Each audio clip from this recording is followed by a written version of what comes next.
Good morning, everyone. Happy Friday. Welcome to another episode of Breakfast with Boom. Of course, I'm your host, Mr. BoomStick XL, and I have two amazing guests, and we're going to be talking about some incredible topics.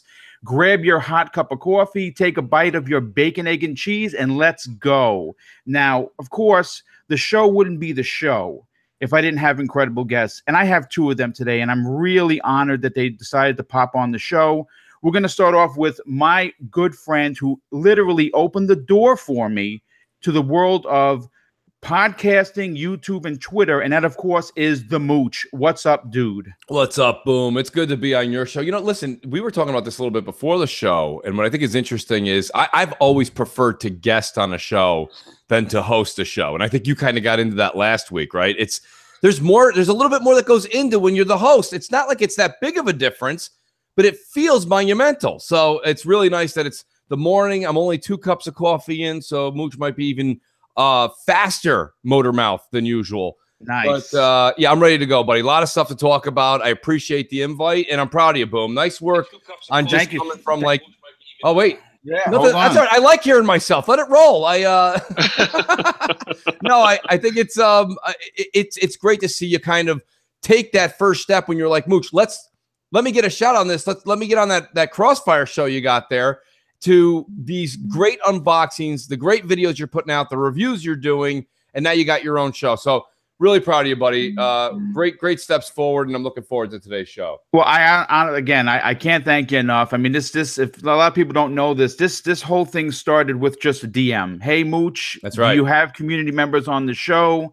And you answered me right away. Sure, let's set something up, and pretty much that's all she wrote. And my next guest, who is known and should be paid $2 every time his name is said, is spoken on a podcast, I'm just saying, is the Don. Thanks so much for being here, dude. I really appreciate your support, and thanks for being on the show.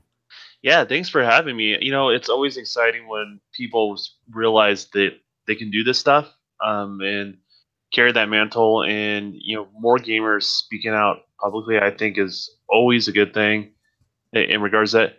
And yes, it is a lot of work hosting. That's the reason why you'll never see the Don host his own show. I have a lot of plates I'm spinning right now, so hosting a podcast is not something that's going to happen. But I will guest star as many as I can. So, well, I mean, listen, dude, I can't thank you enough for being on the show. I said that already, and I'm going to say it again because it is tough hosting. Trying to line up guests, especially on a morning show, is of course very difficult. And there are some people that do take time off from work, like my brother did, and my good friend Jay the Destroyer. They actually took off work to be on the show, and that's you can't really ask people to do that. So to have you guys on and have the guests that I'm gonna have on is just an absolute privilege to be doing this. But enough talking about that. Let's get into what everyone came here to listen to and to watch. And the first topic we're going to get into is, of course, a lot of people don't know, when I was growing up, I was a tremendous Capcom fan. And I said that on the first show. I've always been a fan of their work. My favorite game of all time to this day is Resident Evil 2. Mm-hmm. And what we're going to talk about today is some news popped up last few days that, according to Capcom Japan's financials, they're expecting to launch 2, and this is the words, major titles in their financial fiscal year that ends in March of 2019. Now, Mooch and I have talked about this before the Game of the Year stuff came on, that Resident Evil 7 was our Game of the Year. It was just a fantastic title. It launched late January, but early in the year, and it obviously had rage success. So we all know that they've been working on the Resident Evil 2 remake for at least 3 years already, and there's been little to no information at all. I mean, there's some stuff that popped up on the 4chan forums, but nothing official. So to be completely honest, I think one of those major releases is going to be Resident Evil 2, the remake. The question is, what is the second one going to be? What do you think, Don? I'm going to pass that one to Don. Don's got a little bit more of his ear to the ground on that kind of. Well, I think the rumor that keeps coming about is the Devil May Cry series coming Yes, back. I heard that. Here's the thing with Capcom. Like Capcom is like in a weird place, right? Mhm. I think anyone from the original Nintendo generation loves Capcom. You can't like games today and not like Capcom if you're from that era. And they've always had some pretty good hits throughout their whole entire history until kind of the tail end of the 360 and PS3 era and running into this. I think they didn't know how to really manage a lot of their portfolio. And they've had a lot of missteps. And I think Resident Evil is kind of the first take onto rebooting something. I wonder if they are doing Devil May Cry, if we're going to see a little bit more of a complete refresh on a pre-existing franchise from Capcom. I mean, I think that's what gamers Well, want. Don, Don, thank you for saying that, because I was kind of going back. I always go back over notes. I always go back over different shows that I'm on just to see what, we've said in the past, how things have changed. And what we talked about on Wednesday night when Don was on Xbox Nation, I said this, and that's what Don just reiterated. We have to take the games like Devil May Cry, like Resident Evil. And if you don't believe me, look at the game Resident Evil. Look at how Resident Evil changed their entire formula for 7, and it was an utter success. Okay. What I've been saying with Gears and Halo and any of these games, it goes for Uncharted, it goes for any of these things. These things that we've been playing them forever and ever and ever. And Devil May Cry, playing it forever, hack and slash. That's fine. But you don't have to change it as drastic as Resident Evil 7 did or as drastic as God of War did. You don't have to be like them. But you have to be able to take a championship type franchise like that, and you have to be able to say, listen, I'm a creator, I'm an artist, I'm a developer. I need to go and I need to change this formula for the better.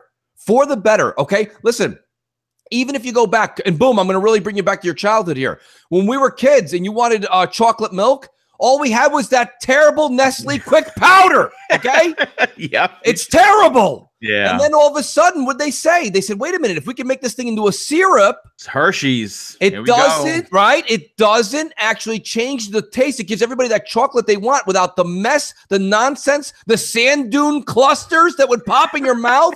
Yes. Okay, so we got all this, and all they did was go back to the drawing board and make chocolate milk better. So why can't we make Gears a little bit better by moving forward? Take Devil May Cry, make it better. And if you think this is just mooch on a rant, it's not. Look at Resident Evil 7. Look at God of War. Yes, two fantastic examples of making. You see, here's the thing. You kind of wonder, when you look at those two particular examples that you just said, they showed a great deal of respect to not only the fans, but the lore and the title itself. And when something is nurtured and slight changes are made where, they are respecting the prior works of that particular title, good things can happen. And God of War and Resident Evil 7 are perfect examples of that. And Dom, you're a dev. What is your take on it? Well, here's the thing: is like if they don't do it, someone else will. Like Yes. if you take and I'm just tooting my own little horn, right? The game I'm working on, it is don't tell Xbox because he's gonna lose it, right? But it's third person, it is action, and it's inspired, from the mindset of what if Mega Man was done correctly in 3D, right? Nice. That was the start of the premise of what I created, right? And what I'm working on right now. Now it's evolved obviously from that, but the problem is, I don't think they've ever done a proper Mega Man in years. The only thing they have to keep going back to is the old 8-bit style stuff. So I think where Mooch is at, and I think where I'm at, are slightly different spots. I think that Capcom has a lot of franchises dying on the vine. Yes. Those ones are the ones that desperately need that fresh blood, the fresh frame of mind, the fresh take on what those franchises are. I think there's other franchises that formula hasn't been explored enough, what they already are, which are kind of the main staple formulas that you see on games on the major platforms. And I don't think that those formulas have been messed around with enough. We haven't ran into the glass ceiling of what those can do. But you are running into situations where a lot of Capcom franchises have lost their ways. But that being said, I mean, Monster Hunter is hugely successful for them. Oh yeah, big one. Yeah, for them. right. And that sticks to the formula. Like that's an opposite situation, right? But Monster Hunter wasn't dying on the vine. It just kind of grew from this like portable game into what we're seeing now on home consoles. But you mean Devil May Cry? I love the idea of a new Devil May Cry, but it desperately needs a reboot because no one's really interested in it. If they release the same thing, it's dead on arrival. The same thing with Resident Evil. I think the previous Resident Evil for this last kind of reboot didn't do really, really poorly because it didn't feel like that tense. There's that DNA in the new one where the last one before and the one before that middle one was just missing that tenseness of that fear or what's around the next corner, that sort of jump scare that you get from Resident Evil. Yeah, missing it. So they needed to go to the formula back. And when they went, if you go back to when that Resident Evil came out, I kept asking, it's like, do you guys like it? Do you guys like it? Because I know when you take those radical departures, gamers sometimes are up in arms. Yes, that for sure, absolutely. Yeah, and I looked at what was the series Final Fantasy, when they kind of made Final Fantasy a little bit more live action, less turn basey. The last one we just released, and everyone started liking it. And I'm like, my ear was to the ground because I'm like, okay, a lot of people like the turn based aspect of the original RPGs. What are they liking about this one? Because that's a very rabid fan base, right? So it's good to have these changes, but I feel like not all games need the same sort of changes or the same sort of refreshes. Some need to take the basis of the original and run with it, and some of them needs a total reboot. Don, you're not wrong, and I'm not calling. Like I said this on Wednesday, I'm not calling for a change of arms here. Like everybody's got to do it, but you've got to look at what the scenario was that Boom started this conversation, and what Wednesday was, and we're talking about old franchises. We're talking about games that have been around for decades, yes, or creeping on decades. And those are the ones that need a fresh splash. Listen, you watch your favorite cooking show. Okay, everybody knows how to make a chicken cutlet, but there wouldn't be a Food Network that's 24/7 if they're like, we're gonna make the same chicken cutlets your grandmother made. Now tune in after these commercials. No, you're gone. The point of the matter is that you gotta take something that is an original classic and you got to put a little extra salt and pepper on it. You got to change it up. You got to do something. It's the same reason, like when you say, literally, when they say there's a special and you're like, what's the special today? Salmon. But what are you doing with it? Well, we put a different sauce over it. We're mixing with different. You got to have something different on the plate. And the problem is that developers get too comfortable. And we all do this, Don. This is not pointing the finger at developers. Okay. People do it in the lawn business. They do it in the food business. They do it in every business. They get comfortable. They get very content because they know how to make the formula. And they just keep cookie cuttering and ba-boom, ba-boom, ba-boom. You have to step out of your comfortable zone. And don't get me wrong, sometimes you get slapped on the hand. Sometimes it doesn't work out, Don, but that's the risk. And then here's the thing, is like there is some on the development side of things, but that's most, and not to want to point the finger, but it's mostly on the publisher side of things. Because you get this thing where, hey, they've seen success. You have publishers that want to make the games less risk to produce, right? Right, so I agree. They go back to the old stuff. Hey, we want to do this. Well, yeah, but our studies show that this does well. Or this is trending because this person with this color hair is the hot thing right now. Or, there's a lot of that kind of drives the, going back to the same formula. I think God of War's gotten a lot of flack from people and also got a lot of praise, but if you look at like the flack that it has gotten, where it's kind of done similar recipes as other Sony games, well, that's a publisher thing, right? If you think about it, they've seen success in certain areas, right? And so it's easier. Sometimes it's easier just for the developer to say, you know what? I know they're going to bite on this. I'm going to pitch this idea, right? Because I know at least they're going to take to it and they're going to be on board, right? So there's a little bit of that, but I think it takes a point where, multi-million-dollar franchises are losing big chunks of money for these publishers to say, okay, well, I know we have something.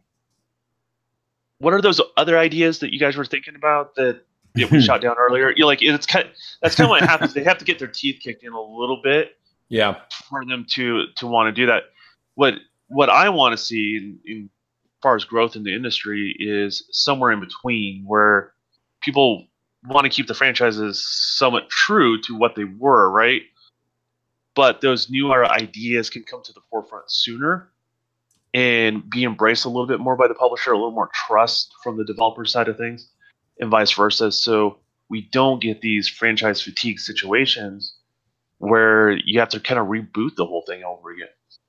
Yeah. No, I like your point with the publisher kind of taking a little bit of the responsibility there, because you're right. Let's be honest. They're the ones that are paying the bills. And they may say, listen, you just made us $150 million with your last venture, or whatever, maybe $400 million on your last venture.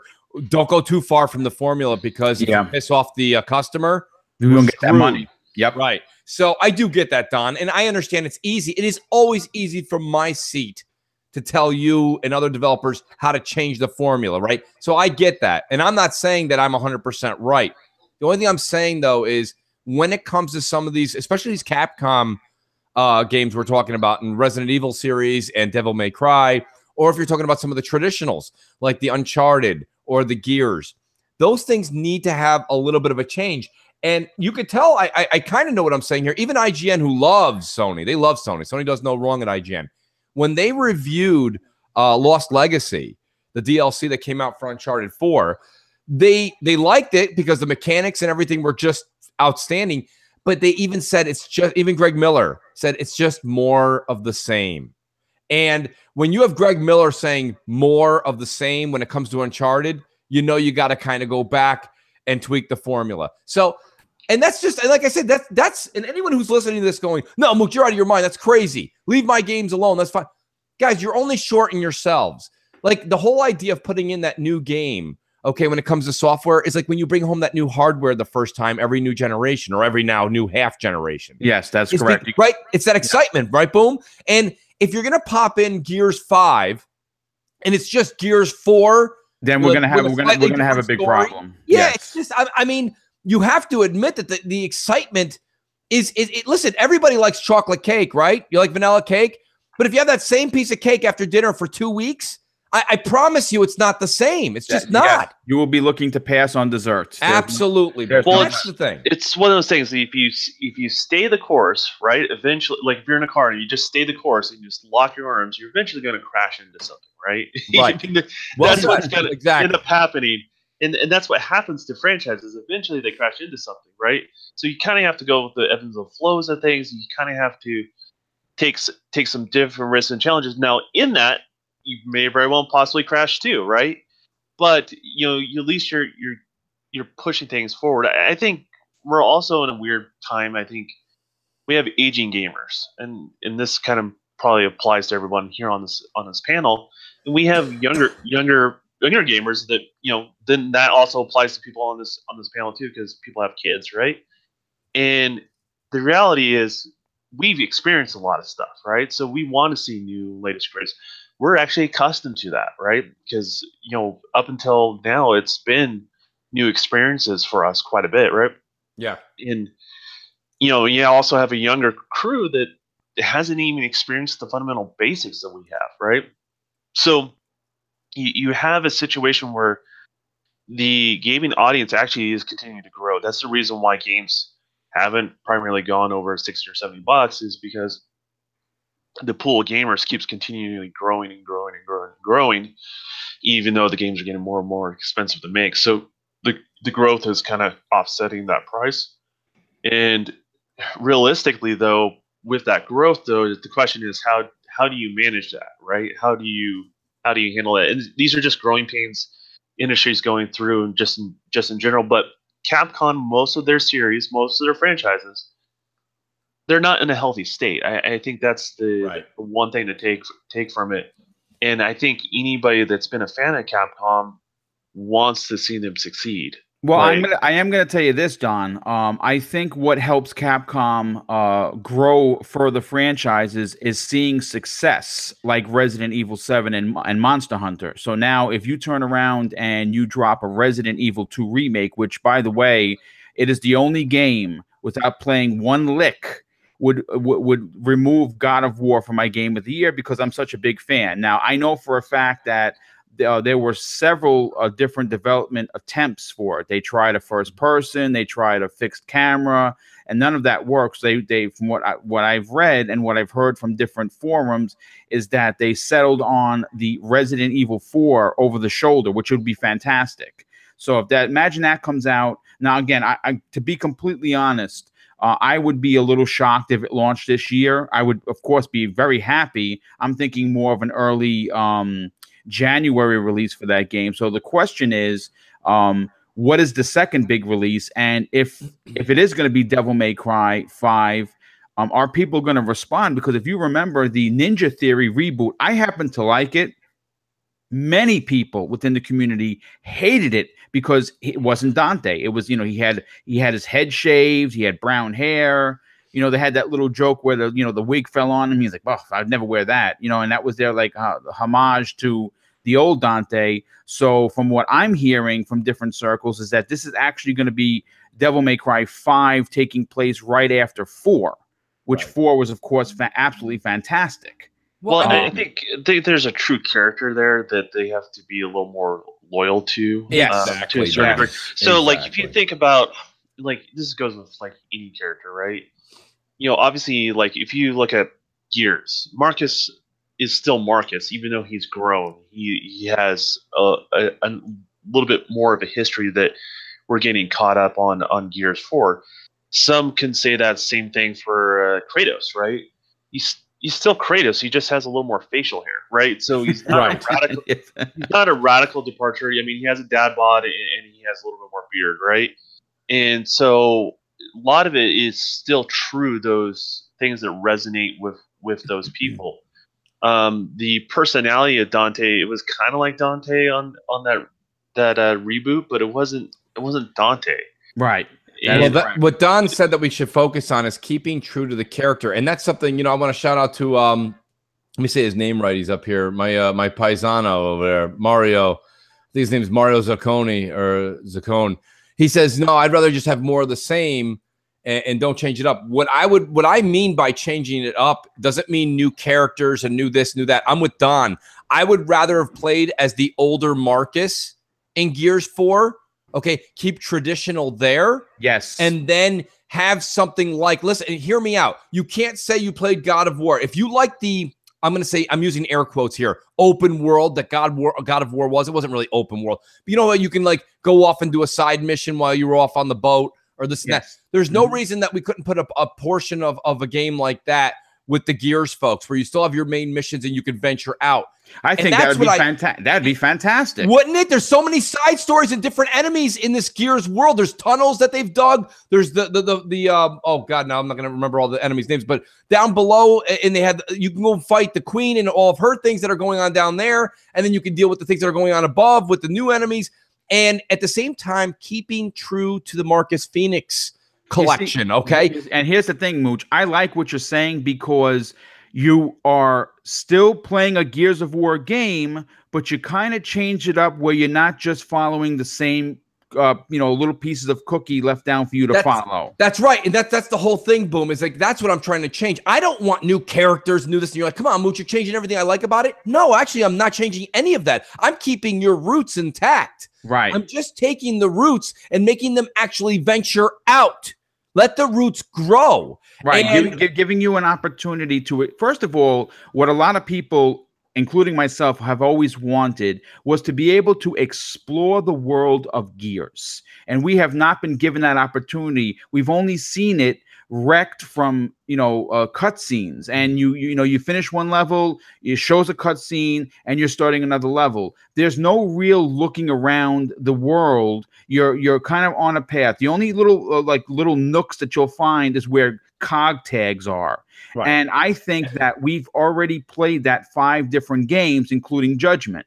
And regardless of what your thought process is, right, It is the franchise has gotten very long in the tooth, and you know what? Gears of War. I mean, I'm talking right now, and there is literally a 3.5 foot Lancer sitting above my head, right? So I'm obviously a Gears fan. I have a pair of COG tags, you know, right next to on my desk. So I'm a huge fan. But to be completely honest, I think in the same way that you changed God of War, the same way you saw success in the change of Resident Evil 7, if we saw just a little bit of an open world type game where it wasn't so open world, where it was like Fallout, but it was like God of War, I think you have a successful formula. Right. Well, I think what we gotta be careful of is requiring the same things out of all games. I hear the same. No, yes, I get you. Yeah. Like, for example, like I always hear this one. Games got to have iron sights. No, not every game has to have iron sights, right? Right. You know, you have to have decent movement, but not everyone has to have a run button. It can be different. It can be done through the analog, or it can be done through an independent button, or there are things that to be explored there. I think it's dangerous when you're talking about changing every single franchise, because what you just viewed as Gears, I viewed something totally different, and that's where it becomes like this big challenge, because I look at Gears as this super fast paced story that you're just trying to run away from danger like the whole entire time, right? Right. In those exploring elements, which would be, I'm not saying they wouldn't be fun, but would take it away from that adventure, that roller coaster ride, which is the campaign. So it's difficult because everyone's invested something a little bit different in all these sort of franchises. So I'd say the best source is always the creative talent that are making these games. And I think a lot of times it comes down to the core original talent as well, right? Those are the people who are inspired to do different things as well. It's not just the new guys coming in, right? So those guys that are the original core talent, they're the best people to listen to when we say make a change, because they still have that original vision in mind. If that makes any sense? No, it does. It makes perfect sense. Absolutely. So that's kind of the way I look at it. I mean, all this stuff is really, really difficult. I wish Capcom a lot of success, because Capcom is not the same company as it once was. They lost a lot of core talent, and they're trying to find their way in this new world. And I honestly think Japanese development, and people are going to harp on me for saying this, but they're not at the same level where the Western is, and they've had some growing pains, and it doesn't mean I personally want Japanese to go away, because a lot of my original early aspirations came from, be honest with you, early Capcom games. But I'll be honest with you, Don, and this is something that a lot of people that are listening to the show right now might fall out of their chair. Put your seatbelts on, folks. This is something you don't hear. I'll be honest with you. Part of doing the podcast and getting to meet great people like Boom and Don, I've had the opportunity, and I'll gloat here a little bit, to be able to meet some of the great people in this industry. I've rubbed elbows with Red Dragon, JKB, and JKB's introduced me to so many different people like Victor Lucas. And I've had these sidebars with these people that have been in gaming for 20 plus years, 30 plus years in the gaming industry business. So I've grown in that aspect. And I will say this much. There is an element in the Japanese games that, even though Don's right, they may be a little bit behind in the Western development cycle, but there's something that's really authentic, and sometimes has me going back to play a JRPG because it does bring you back. When we were younger, Boom, that's all we had. Okay. Yes. So for me and Boom, and I'll throw Don in there, because Don, even if Don's not at my age, he's definitely played enough games to know this. There is an element of crafting, call it timed play, whether it be, like I say, like when you're playing something like a Final Fantasy, there's that just like flavor that the Japanese developers have that the Western folks haven't capitalized on yet, which is why you see the success on Switch, which is why you see the success on the AA games on the PS4. And maybe they're not for all of us. I don't like all of them, but there are some. And Monster Hunter World is a game that, 4 years ago, I never would have thought I would be enjoying. Not only am I enjoying it on the Xbox One, but I'm very close to purchasing it. Well, it doesn't come out till August, but I will be purchasing it, the Monster Hunter Ultimate Edition that's coming out on Switch. Yes. Like, there's just certain games that have resonated with me. Maybe it's bringing out my inner childhood, but I'm liking those games. So as much as Don says, yeah, you know, he's right. He knows the technical end of that, where maybe they haven't caught up to the Western developers. But there's something I wish the Western developers would do is take that technology that they have and what they're moving forward with, and don't forget to take a little bit of that spice and sprinkle it into what you're creating today. You know, the Japanese know what they're doing. Well, they do to a certain degree. Like, they just didn't evolve with the technology and the way I think more graphics have gone and the way 3D has gone, and they're playing catch up, which is fine. I mean, people fall behind all the time. There's $1 million companies that all of a sudden in bankruptcy, and then all of a sudden become new Goliaths, right? I mean, look at Apple, right? Know, look at their history. The way I look at it is this, and this actually goes back to something I think Phil has said this in the past, right? He talks about cultures and bringing cultures into gaming. The reason why Japanese games do play, they have a different feel than anywhere else. If you go to Japan, it's like going to a different planet. It doesn't feel like anything here in the West. So there's a reason why their products do feel unique. They do feel different. Now, this goes to one of my gripes with just studios in general. We need to stop releasing studios in the same regions of the world, right? Yes. Right. That we need to, like, I agree. if you're going to be doing things in the United States, and we've all heard about several studios opening up in Southern California, but more recently, both on the Sony side and Microsoft side of things, I want to see those companies go to other states if they're going to be in the United States. The same thing with up in Canada. A lot of stuff's in the Vancouver area. I want them to see to go to other areas in Canada. Same thing with Central Europe. Actually, well, Europe in general, a lot of those development studios are spread out, so that's why they always have like slightly different flavors from one another. So a lot of what I want to see from gaming, and this goes back to Japanese gaming, is I wanted to see them actually go to different regions instead of pulling from the same places, because your environment is a big product that you pull into your development side, the artistry of making your game, right? So that's what I want to see. And on Capcom side of things, I want to see a little bit more of that, where I think they really suffered is they'll have certain studios, like, for example, in Canada, right? But they totally work independent from anything that's over in Japan. I want to see a little bit more cross between the two of them, because you mess with that recipe, you get something very unique. Yes, definitely, for sure. But listen, I mean, so what I want to say, Don, is speaking of Japan, I want to keep in the same region, and I just want to segue into the next topic, because I know that you might have to go a little bit early, and I really want your take on this. This week, and it's actually a slightly disappointing Switch news, to be completely honest. Nintendo has confirmed today that they will not be having a virtual console on the Switch hardware. And I'm interested to hear your particular take, because of course, you spoke about being a classic gamer, and this is something that they talked about early on in the Switch's lifespan. And now it's going to come off as they lied about it, and our fans going to be outraged. So I'm interested to hear what you have to say about it. Well, anytime you promise something to a customer base and don't deliver, I mean, yeah, they're going to be upset, right? Yeah. Nintendo does have loyal fans, but the same token doesn't mean they won't be upset loyal fans or won't express it, right? And that affects them in more ways than they realize, right? They can be quiet about it, but it doesn't mean your customers are happy. So your product's only as good as how you make your customers happy. And that feeds into whatever next hardware iteration they're going to be doing. So, for me, I think the last Nintendo console I owned was a Wii. I was kind of done after that. I realized they didn't really care about the core things I liked as a Nintendo platform anymore. Yep. And, that's where my virtual console library died, to be honest with you, because it didn't really it just doesn't carry over.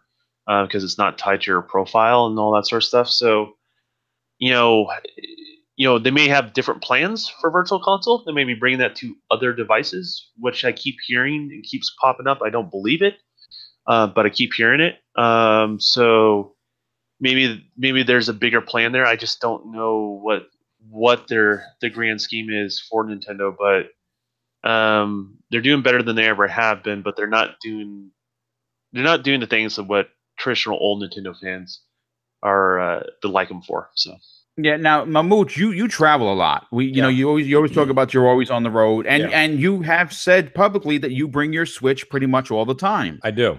Um, I don't know about you, but playing Super Mario World on the Switch sounds pretty damn cool. And the fact that we now won't be able to do it, like, what do you think about it? Well, the part that Dom was 100% right was where he said, you know, they did make a promise and supposedly they're kind of reneging on it. That's an issue. But that being said, the one part that I didn't get, and this is that Don has every right to say that, the part that I didn't understand what Don was saying was, you know, he said that Nintendo kind of lost him along the way. I don't think there's been a company that, as far as the games they put out, has been any more of a straight line than Nintendo. The games that you liked as a kid, they're just making the 700th version of that this month.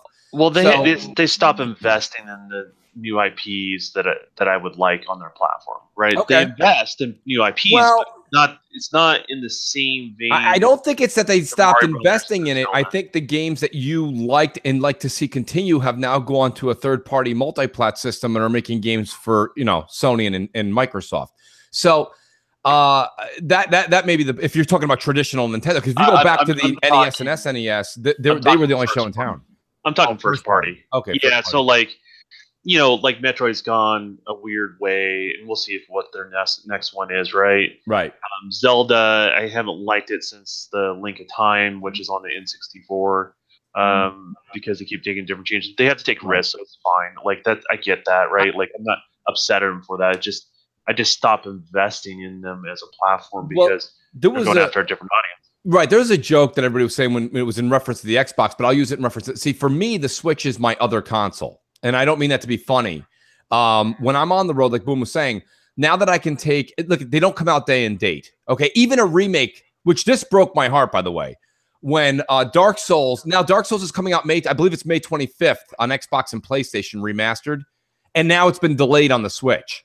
Yeah. And that really bugged me. Okay. Because I was going to double buy. I was going to buy on the Xbox, and then I was going to buy for the Switch. Oh, you're a fan and you also travel. Exactly. And that's a game you really would love to take on the road because it's just it's a grind. That's what you want to do when you got time to kill. So love that. And I found that it was going to get delayed, and it broke my heart. That was awful. So what I don't like about the Switch is they're not getting things day and date. Okay. And you might go, well, Mook, come on. They're not getting these high AAA games day and date, but they're also not even getting a remaster day and date. So that's a problem. But I agree. But if you can, once Dark Souls comes out, you've got Doom, you know, you've got Skyrim, you've got these games that are out there that are so much fun and so detailed, and the world is so open. To take that on the road is a power beyond what we ever thought would be possible. And I know a lot of you Vita owners are probably like, no, we've had it forever. Not really. No. You know what I mean? Because with Vita, it's been a lot of first-party stuff with Sony, and they've done their damnedest, but it's not Skyrim. So that's the thing that you finally wanted to be able to put in your pocket and go. And you can do that with the Switch. So as far as the virtual console stuff, and again, this is more of a you problem because I've got my NES from the 80s. I've got my SNES. I've got the classics that came out. I've got all these games here. I never bought on the Wii and the Wii U. I never bought all the virtual stuff because I had those games. So when people are like, I don't have them. And yes, now the one thing that Dom was right was where, you know, all those Wii U games you bought, they're gone. Yes, unless you count, right? Yeah. But you know what I did was I took my Wii U games and my Wii U, I went to GameStop, traded it in when it was at its highest value when they announced the Switch, okay, because I knew it was as dead as a doornail. I walked out with the Switch. I walked out with Zelda, Breath of the Wild. I walked out with Horizon Zero Dawn and a $60 credit. I brought back all my Wii U stuff, and I walked out with a new console, 2 games, and credit for another game. That's what you do, people. Yes. When you got value, you trade it in, you use it, and then because people were saying to me, Mooch, why the hell would you buy a Switch on day one? It came out with just Zelda. I'm like, because I walked in, they handed it to me, and I left. That's what a Mooch does. Okay? You leave an IOU at the counter. So it is what it is. Well, here, I want to say this. So, like, for Boom and both you Mooch, do do you feel like maybe a little bit of the successful of these little re-release consoles from Nintendo are a big part of maybe why Yes. they're not bringing You know, Virtual Console? I'm glad that you brought that up, dude, because let me tell you something, okay? Nintendo is not dumb. They release Virtual Console, they don't get a penny, except if you're buying the game. They release an NES Classic, and there are people throwing themselves off the balcony to get one, right? Right. I mean, there are still places right now, and I know for a fact because I am very good friends with the GameStop manager. She always, hooks me up with the info. It's how I knew I was able to pre-order the Hyperkin Xbox One, replica. She called me on my cell. Hey, Craig, pre-orders went live. I went flying over there. So think about this. She told me last week that she still has people on a waiting list for the Super NES Classic. Wow. Okay, and that came out last October. Yeah. So if people are still waiting for it, what, you don't think Nintendo is seeing this? Let me tell you something. Don't be surprised in the least that come E3, that surprise announcement at their Treehouse event is going to be an N64 Mini, and the world is going to crack open. Yeah. No, I'm with you on that, Boom. I really think that they know what they got. Yeah, dude, they're making money hand over fist. I mean, think about this: the one of the months of the MPDs last year, the NES Classic beat out everything. I mean, come on. I mean, that's ridiculous. Well, and all, so I mean, well, I didn't want to segue, but you did say that Duke you just got, yes. And here's the thing, Boom. I hope you don't mind me changing over to that real quick. No, absolutely. Let's do this. That Duke, first of all, outstanding job on your unboxing and your 360 on it. I really enjoyed that. I did. I think you did a really nice job of showing it. But here's my thing, Boom. That controller is not for Mooch. First of all, it's big. And I have big hands, and it's big. If you guys don't know this and you're just tuning in, Boom is actually 6'9", okay? He's about 310 pounds. He's starting for the Giants this week. Listen, my thing about this is that, like, when you see Boom holding it and it still, like, makes his hands look like they're the tiny hands from Scary Movie, you got a problem here. I can't hold that thing. It was actually, to be honest with you, the Duke is the main culprit of why I was still a PS2 fan over the OG Xbox back in the day. I just couldn't get around that controller. It was like holding a shoebox. So, I mean, myself personally, I think it's really cool. And I noticed you said something in your unboxing, Boom. You said it was an LCD screen. I thought it was an OLED. You know what? I might have misspoken on that because I'm almost positive that is in fact true, that it is an OLED screen. I believe I misspoke. Because that's okay. I didn't know if maybe I misread. No. I mean, like I said, here's the thing. The controller is pretty pricey for what it does. I mean, I've talked to many people in the community, which of course this community is amazing, and most people have already said that they're looking to just put it on a shelf. Right, and don't get me wrong. Look, collector's edition, maybe utilizing it for a game or two for nostalgia, but there's no way in God's green earth you have an elite controller sitting right next to you, and then you're about to play anything in the world multiplayer, and you're like, you know what I should do? Let me get the Duke out and ask my friend next to me to hold the other side of it while I play. It's like, you know what I mean? Hey, Boom, come over here. You mind holding this right side up? I'm having a hard time getting to the Y button. It's like playing the violin. It's just really hard to hit that chord when you can't see over that far. It's so big and kind of I don't know, for some reason it wasn't for me. Don, what did you think? Was this a controller you'd go back to, or is it just something you shelf and say, look what I got? Well, I'll tell you this. So you give me that analogy of Boom, and I keep thinking of somebody holding a Big Mac, making it look like a White Castle burger. Yes. It is. Yes, his hands are huge, but that controller is gigantic. It's like a dinner plate. It used to be like where I put my dip in the middle. Like I didn't understand the controller. This is a true story. So I actually was at E3 when the whole Xbox, the original Xbox launched, right? And I remember playing Halo, and I kid you not, Seamus Blackley was literally a couple feet away from me. I had no idea who he was at the time. Great dude, by the way. Yeah, super rad dude. I kind of wish I shook his hand when I was there. I just didn't know, right? Yeah. And so I remember playing Halo, and I remember the first thing I did was grab that controller and said, "Well, that was a nice try, Microsoft," and I just walked away, right? Like I didn't think they had a chance, and it honestly was because of that controller. What's funny is once the S became popular and things have moved on in the 360, there was like this love. There's almost like this group of people that love that controller that I just was not aware of actually existed in the real world. And Xbot's one of them, right? Like he will guarantee you he would actually play that controller over an Elite controller. I mean, it would scratch my head till it starts bleeding, but he loves that original controller. He feels like, hey, having all 6 buttons on the face, he likes that. Like everything about it, he loves. So, shout out to people that love that original nostalgia piece. I would put it on the shelf. Like if I owned that controller, I would try to get everybody from the Xbox executive team to sign it. It would go on the shelf, and it would never leave there. That's basically what I would end up using it for. That's what I pretty much did it for. I mean, to be completely honest, I do have a Gears of War Elite controller, which of course is the main controller that I use, and I would not shelf that to use this monstrosity. But being a fan of I'm a huge OG Xbox fan. I like I said in my video, I have over 100 titles in storage.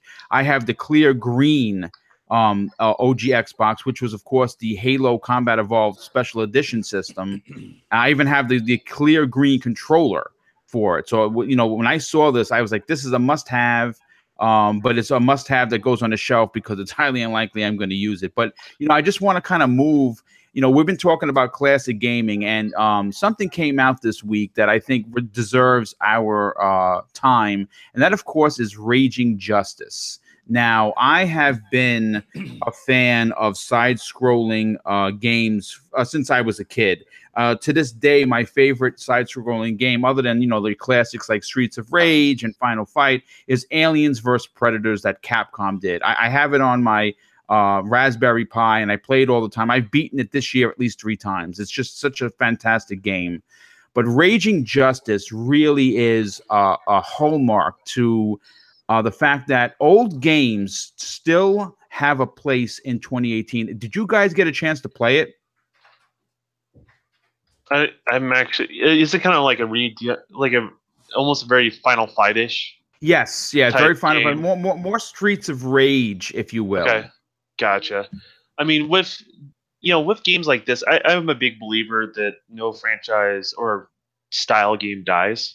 It just gets overshadowed by the latest and greatest, and this is something I kind of gotten to the point where I repeat a lot. I really feel like there is a market for it. Now, those markets may shrink, right? But there's always a segment of people that really still love that style of gameplay. So if it's done right, you build it. I think gamers will come. In regards to that's why I don't really worry about all this battle royale stuff going around the corner here, because there are people that still love campaigns. There's people still love co-op. There's still people who love side scrollers. I mean, hell, a side scroller Ninja Gaiden, if it came out today, I would probably buy it. I mean, I wouldn't get excited about it. I wouldn't stand on a soapbox, but I would probably buy it and play it. So, yeah, well, again, which one do you think, brother? About Raging Justice, right? Yes. So, shout out to is it Nick Macon? Yes, him and his wife. Yes, yeah, very cool. They were very nice to allow me to have a review copy. Nice. So I'll be doing. I do my reviews a little different. Sometimes I'll do like I do with Sea of Thieves, and I'll do an actual review. A lot of times I like to talk about it. We're going to talk about it on Crossfire. We're talking about it now. My review on it kind of is it's the tale of two games here. I like the game. I think the game is well made as far as the mechanics.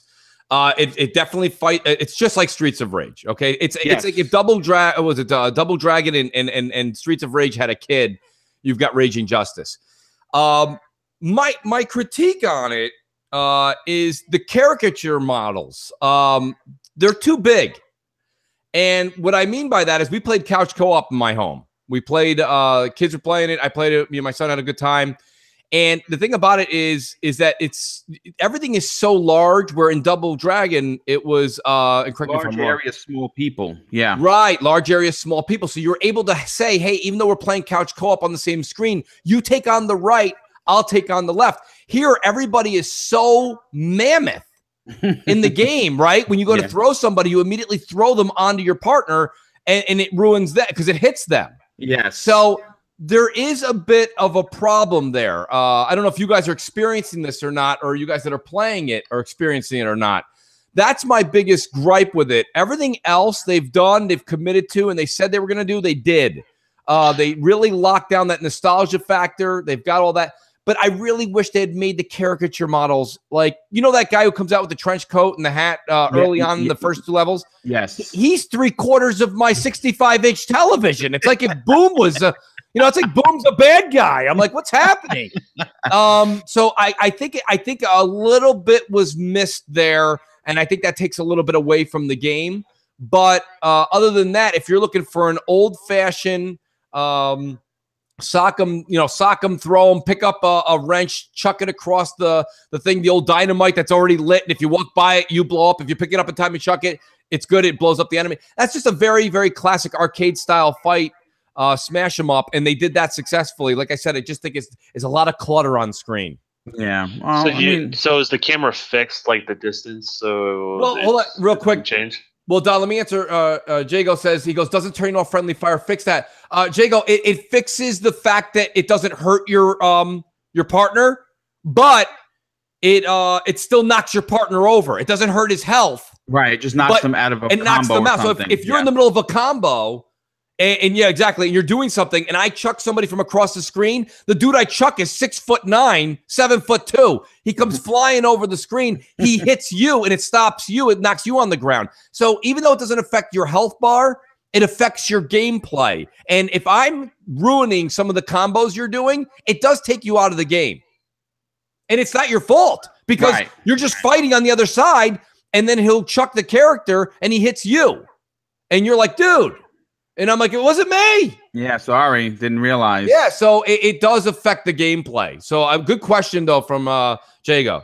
Well, real quick, I just want to, before we continue on, I just want to say a big thank you to the chat. I mean, the chat has been completely on fire. I just want to name drop a few people. Monkey Punch, thank you so much for showing up. Jago, as always. Fastback. Moderation, of course, by the moderator of the year, UK Dazaris. Of course, we have... Jay, all hail Jay. He's in the chat. Thanks so much for that. DJ Singh, thanks again for showing up, brother. I really appreciate that. Dark Optimus is here. Thanks again. That's a YouTube star. Go check out his stuff. D Black Raven, good friend of the show. Judzilla, he actually was nice enough to send me some tips, which I used in my last video. So big shout out to him.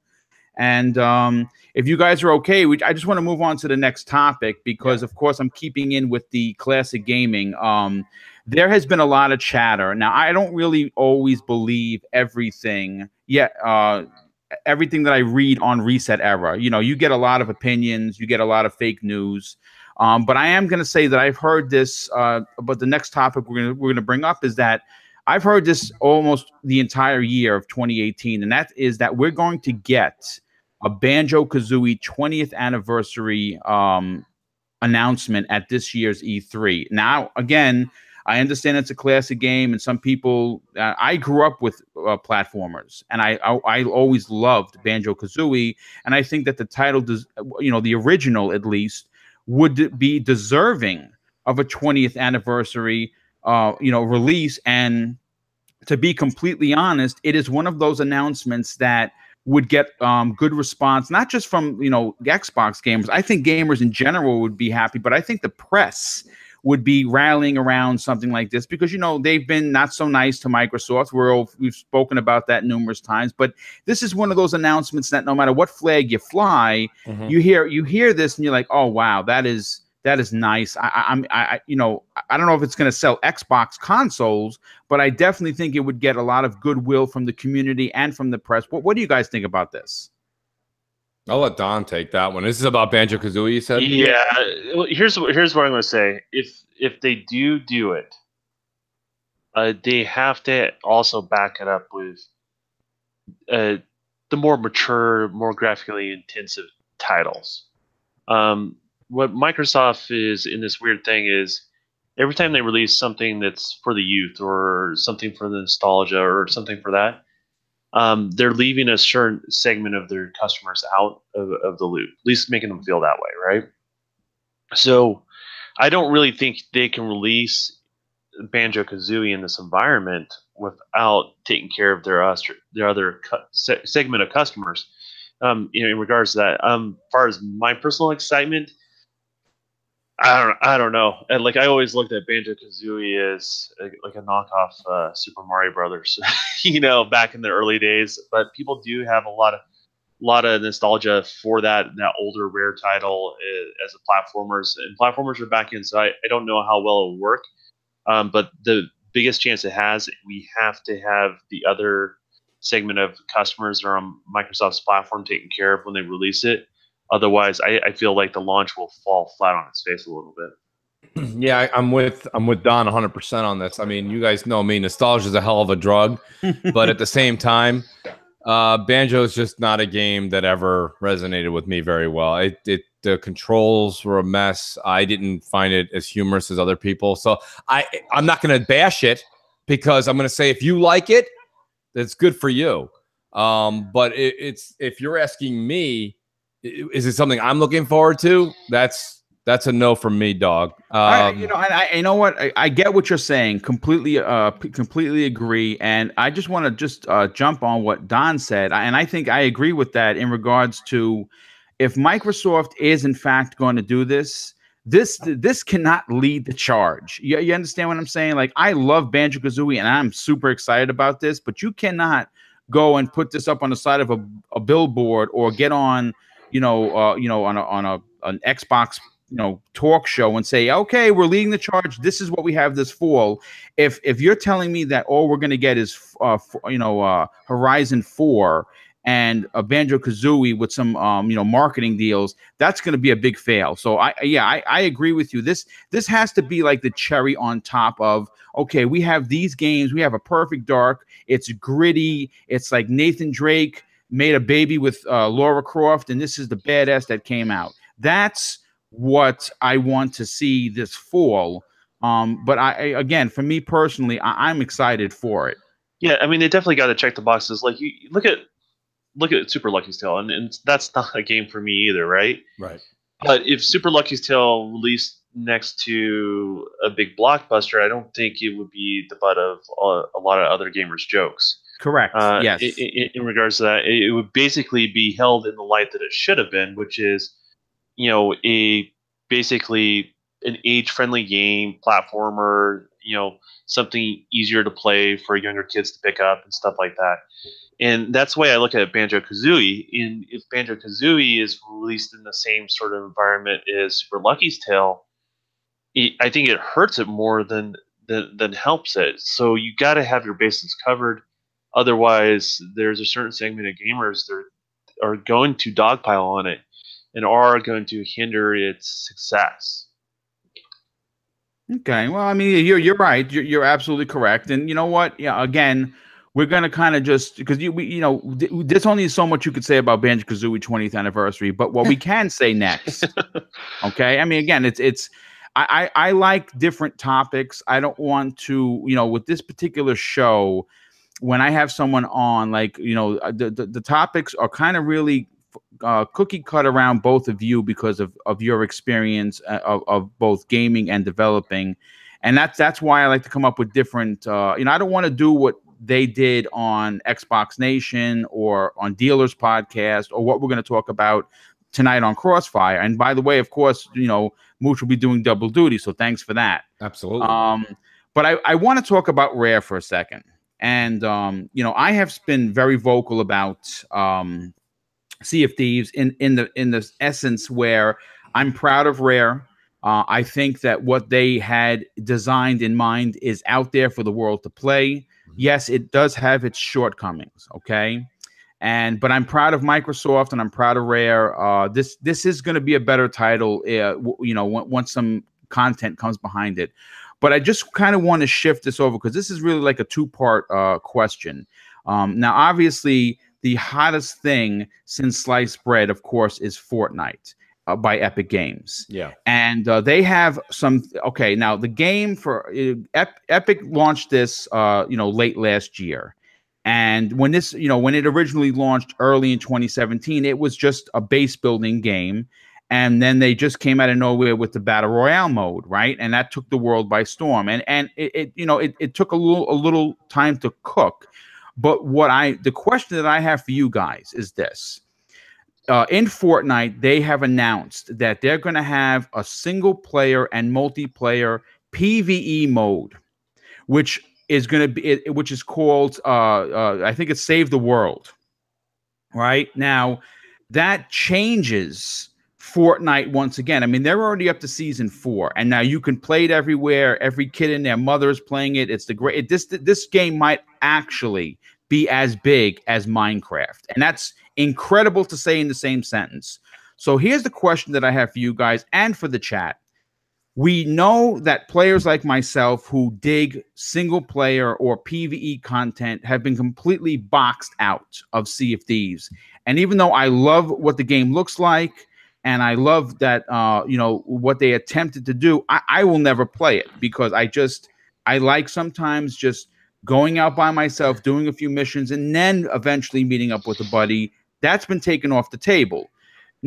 Can Rare learn anything from what Epic has done to move Fortnite along in such a short span? Let me answer your question here. The one thing gamers got to start to understand here is, single player gamers always get mad at certain games for not having a single player element in a game, and multiplayer gamers get mad because they don't have, it's vice versa. What you have to understand is, let's use a moochism here, okay?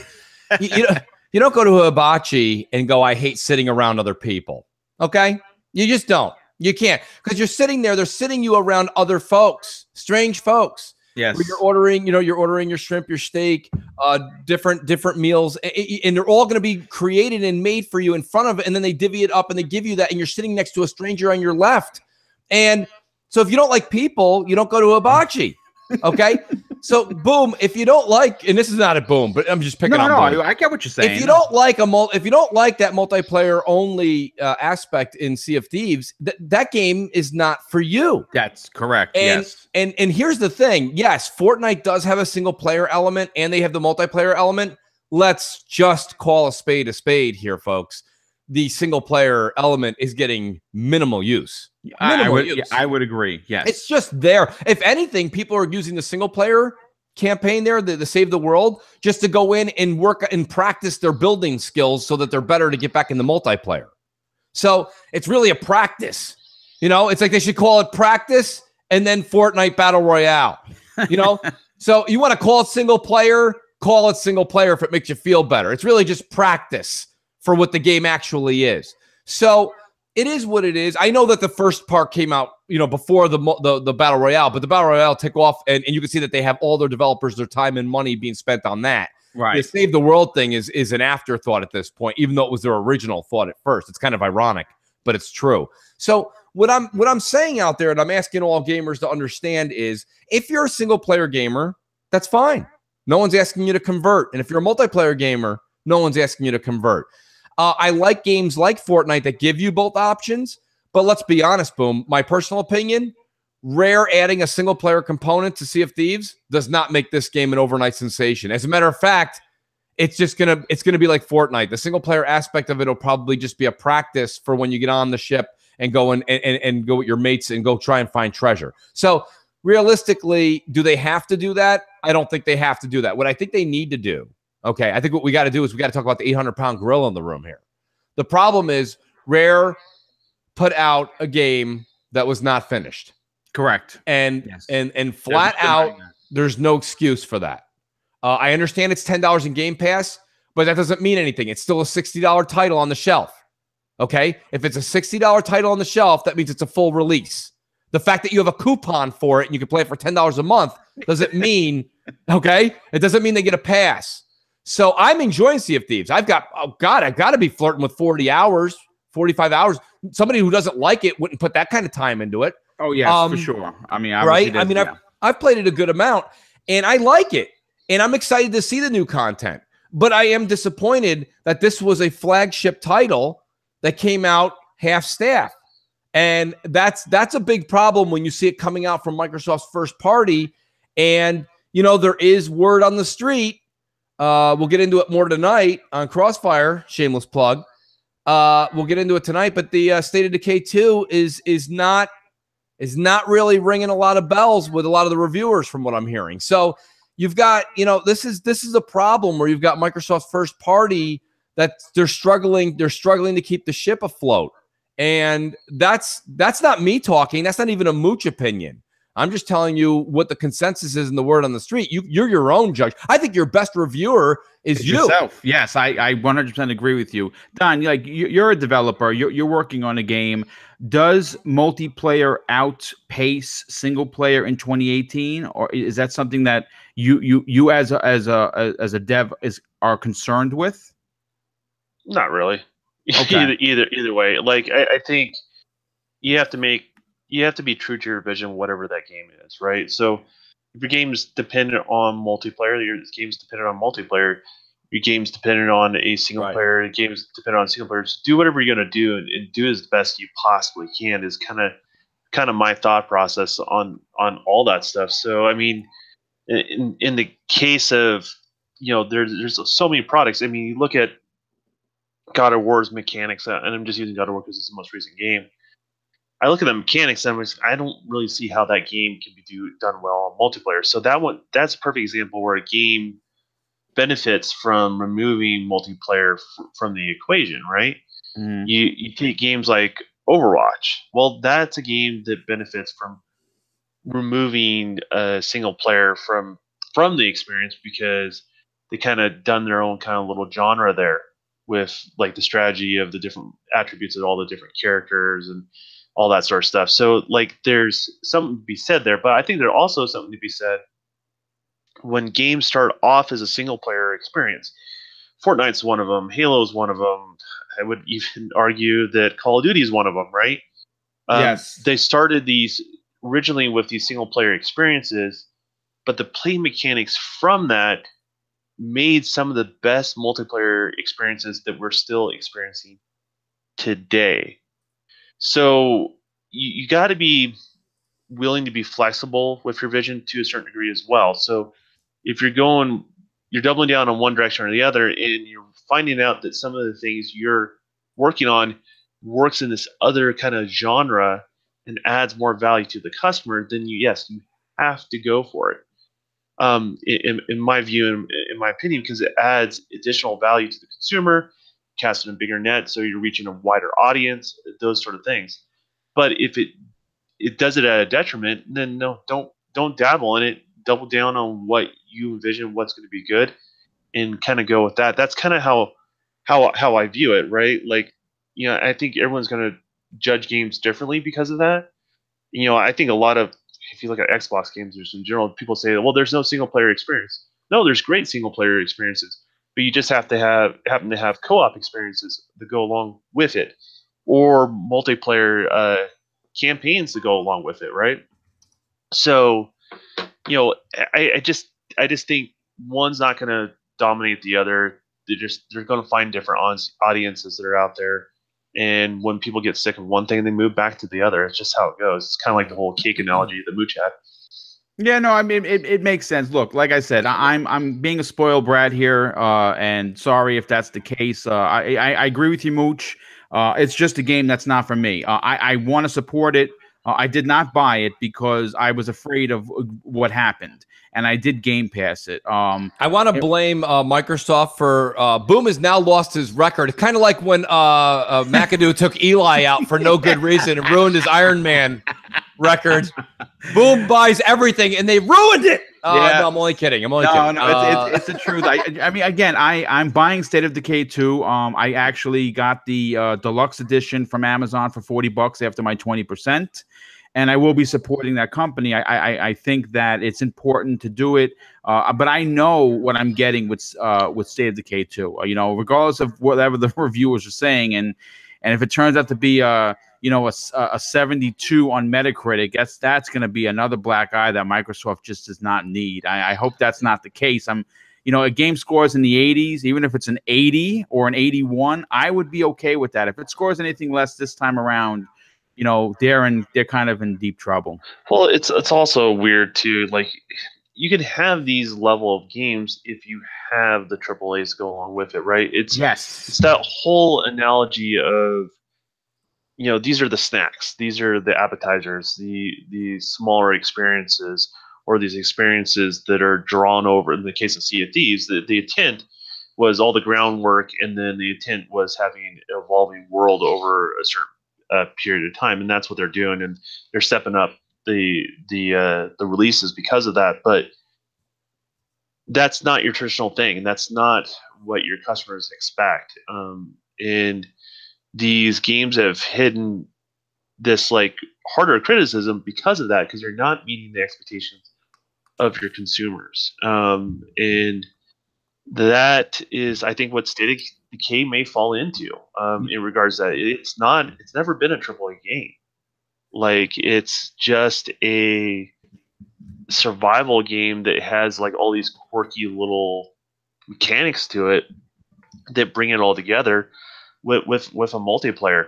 I didn't like the original State of Decay. I'm not buying the second one. I'm not talking it down. I'm not telling people not to buy it. And I just know the fact that it's not going to be my type of game. But at the same token, I think people try to put it in a spot that didn't belong into. Here's the problem, Don. I want to pose a question to you. Yeah. We've all said, "Hey, this happened to me at the right time in the right place." Well, there's the other side of the coin, which is, oh my God, I can't believe that happened to me. Wrong time, wrong place. Microsoft happens to be on the latter part of that coin, because Don just made a good point. Don's sitting there, and Don's saying to you, and I'm not picking on Don. Don's just hitting a home run here. He says that's not his game. The first one wasn't. He's not going to buy the second one. He's not telling you not to. And then you just had Boom sitting there telling you that Rare's game in Sea of Thieves was not for him. He apologizes. It's just not for him. The problem with State of Decay 2 having the issues that I'm hearing, and what may inevitably be a low Metacritic, which I don't go by Metacritic. Who gives a crap? I don't care if it gets a 15 Metacritic. You may still love the game. Correct. That doesn't matter. But I'm trying to say that, but the game may not hit a home run with its fans. And the reason being is this time, this company in Undead Labs and Microsoft, they don't get a pass. Correct. See, the first one got a pass because it was like, hey, we made the game in our garage and some of it in his basement. Well, it was also an arcade. It was also an arcade title, so it's not a major, AAA. Let's make commercials kind of release. Now it is. Right, exactly. Now it's a major release. You've had Microsoft kind of feeding them for 3 years. I understand that maybe they're not getting Halo money, but they're getting way more than they did for that arcade release. And I'm hearing that it's the same issues that are happening, if not worse in certain instances, on a much harder, much stronger piece of hardware. So you've got a little bit of that, and I don't know how much the audience is going to be willing to be okay with it. And here's my wrong time, wrong place. After Sea of Thieves comes out, I understand that Sea of Thieves did. I said this on Xbox Nation. I said on Crossfire. I said the initial numbers that came out for Sea of Thieves, as impressive as they were, I said I have to wait another 30 days because I said those initial 30 days were when everybody held on to that 30-day pass for Game Pass. And everybody ran out and did a little list of, whatever, however means that they played it, there was a lot of user base. Now I want to see it 60 and 90 days later, and I think there's going to be a substantial drop-off. Well, I would say I would agree with you, but now they moved everything up on their timeline, so now they get less excuse as Sea of Thieves. You know what I mean? We're getting the new DLC this month. Don, right? They're moving it up, Don, but they're not. What they were going to give us in a 3-month release, this big chunk, all they did was they took that big chunk and they divided it into thirds. I understand that, so but it's not that big of a saying, deal. Normally, we would give them a little bit more leeway if it was the earlier plan, right? Because you would know in 3 months and then 6 months of what this game actually was. Right. Did you get a return on your investment? That whole 9 yards, right? Correct. If all is forgiven. Well, we're going to find out sooner now if the game's not going to meet the customer's expectations, right? Correct. And so there is a lot more heat on Sea of Thieves now, more so than ever, and they got to deliver, right? They have to knock it out of the park with this first month, because this is when their user base is the highest. This is when people are the most critical of it, and they promise something sooner than later. So, you set the expectation for the consumer. Got to deliver once you set an expectation for the consumer. So, I mean, I would give them less of a pass. I think that's what the public's going to do for sure. Right, and I feel the same way. I kind of feel like the fact that we're seeing them take the major update and divvy it into thirds, it shows, like literally, you go to a house party, right? Don's throwing a house party, and he thought he was going to have all of his appetizers ready by 8 p.m. Okay, meanwhile, we all show up 7:45. He's like, "Oh my God, they're here early, and I'm an hour behind." Chips. So what he does, he breaks out the chips and dip, and he's like, "Sorry guys, the warm food's coming later." I mean, he's doing what he can to compensate, but it's not the same. Yeah. And what they're doing is they're piecemealing in this big addition, and by piecemealing it, Don's right. It's not going to satisfy the appetite of the gamers, and it's going to be more of a letdown. And there's nothing they can do because Rare also knows that if they wait the full 3 months, they're going to lose the entire fan base. They're gone. So they're trying to piecemeal it in. This is just a desperate act. And listen, there's no reason for this. There's no reason for this. I've been saying this for multiple weeks now. When they had the planning going on for the hardware the past 3 or 4 years, boom, we've been saying this, right? Yes. You can't tell me that nobody couldn't have hopped a flight over to Rare and been like, guys, where are we on this? Show me what you got. Oh, this is what you have? Well, we need a lot more of this before we release. So if I need to hire more, we need to hire more. That's what I'm saying is it's just like Microsoft is more concerned with their services at this point. They're more concerned with getting Minecraft on Switch. They're more concerned with letting people on PC play anywhere, and they're not focusing in. And that's why when we had this conversation on Xbox Nation and Dom was like, give them time. There's a new – I'm very excited about the new AAA studio. I think they need quadruple A, right? Correct. Thank you for the correction. Well, I mean, I don't get excited for that just as much as I don't get excited for a CG trailer. Like, I know that means it's further out. I don't know what I'm getting from that. But it's a good sign. It's a good direction. Yeah, it's something to talk about. But the thing is, I think we all are in agreement they have to address their immediate customers, their immediate needs in the next 2 years.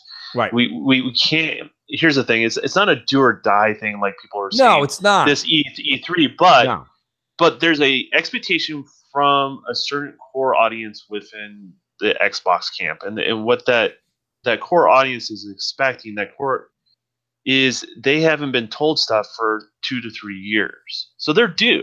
They've waited patiently. Yes, they're due. Now, yes, I don't get the whole people are like doom and gloom and saying everything is done. Now they're upset now a month before E3 when they kind of knew what they signed up for last E3.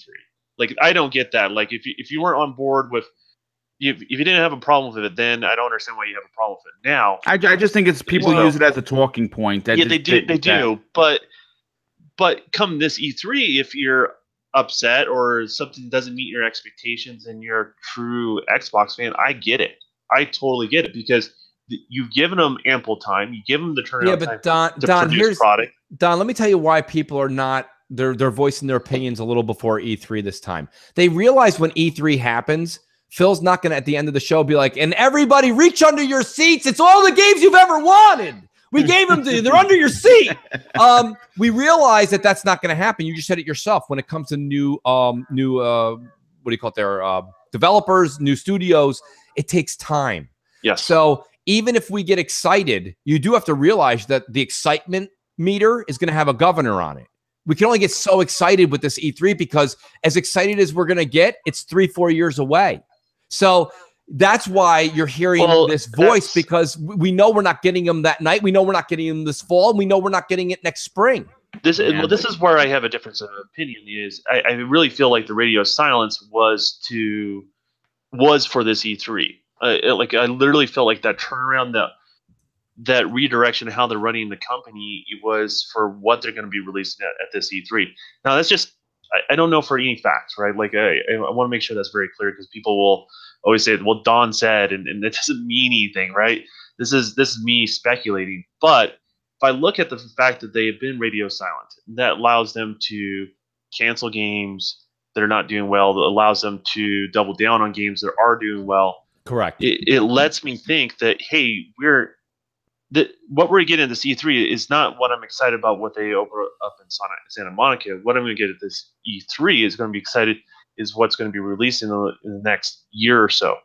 So that's what they have to deliver on. You have to deliver on the immediate. The future promises, that's great and all, and that that keeps like the crazy fans at bay, right? Yeah. But the consumers have to see what's going on this year to be satisfied as a customer, right? I mean, that's what it boils down. They're throttled. They throttled themselves, Don, because the word on the street, and this is all hearsay, folks. Take it with a grain of salt. Is that everything they're doing that you're talking about, Don, with radio silence, is to ready and prepare themselves possibly for I'll use the words that are exciting, a large scaled attack for next generation. You know what? But if that's the case, what's coming out in the next 12 months is not going to be anything, I think, that really, wets the beak. I don't think it really is. I hope that is not the case, dude. I really do. I don't think. Which one do you think it is, Boom? Do you think it's Mooch's? Well, you know what? Well, real quick, I'm gonna answer that question. I just want to acknowledge a few people in the chat. G-Man, big thanks to him. He's a big supporter of the channel. Def Jam, great. Bam, awesome. Twitter guy. Mario Z, P. Rowe, Hippie Crusher, and of course, who just showed up was a good personal friend of mine, the Welsh Gamer. These are really cool people. I appreciate everyone coming out, and I just want to segue because we're talking about E3, and this is the last topic of the show, and I think it's a big one. With Microsoft's back to the wall, right? The entire gaming media, as well as the Sony Nation, is looking for them to fall flat on their face. My question to you two fine gentlemen is, what exactly do they need to do to, air quotes here, win E3, but more importantly, regain the confidence of the Xbox faithful? Because I'm in for the long haul. I just want to hear your guys, what your thoughts are for the I'll put it mildly. I won't take the mic for long here. I want to hear what Don has to say, believe it or not. I just want to say this much. They got to show games. They got to show games that are coming out this generation, show games that may be coming out on Xbox 2, because, listen, they've got a forward and backward compatible thing going here where it doesn't matter. Generations are now bleeding into each other, so they can show us something that's coming out later down the pipe. They don't have to explain what console it's on. They don't have to explain anything. And by the way, if it's 2-3 years out, it's going to be a CGI anyway.